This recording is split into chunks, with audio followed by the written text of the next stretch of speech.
সাকিব খান ও রায়হান রাফি জুটির তুফান cinema নিয়ে চলছে তোলপাড় সমালোচনা। ইতিমধ্যে জানা গেছে এই কোরবানি ঈদেই মুক্তি পেতে যাচ্ছে তুফান। কলকাতার হিরো ও বর্তমান তামিলের বেশ জনপ্রিয় ভিলেন যিশু সেনগুপ্তকে নিয়েও তুফানে হচ্ছে বেশ কনফিউশন। বলা হচ্ছিল তুফানে সাকিবের বিপরীতে থাকবেন যিশু সেনগুপ্ত, যিনি বর্তমান প্রেক্ষাপটে ভিলেন চরিত্রে বেশ সাড়া ফেলেছেন।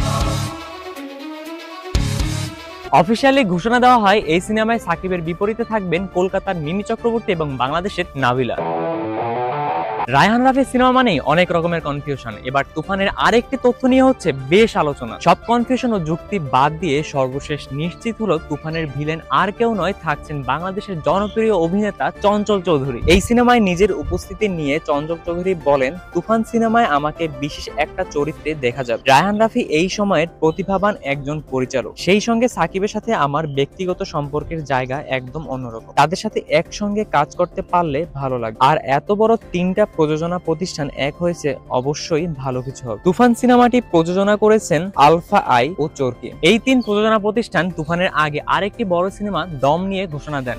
পরিচালনা করবেন রেদওয়ান রনি। দম সিনেমার মূল ভূমিকায় দেখা যাবে চঞ্চল চৌধুরী।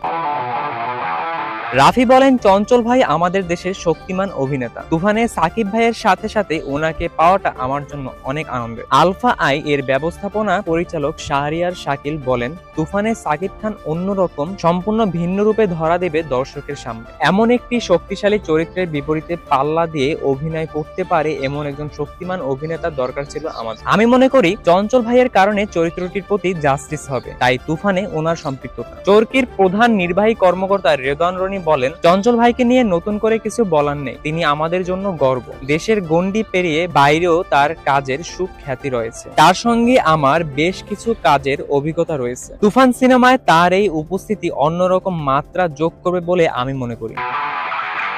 তাহলে তো বোঝাই যাচ্ছে এবার কোরবানি ঈদ হবে জমজমাট তুফানময়। কারা কারা এক্সাইটেড তুফান সিনেমা নিয়ে কমেন্ট বক্সে জানিয়ে দিন।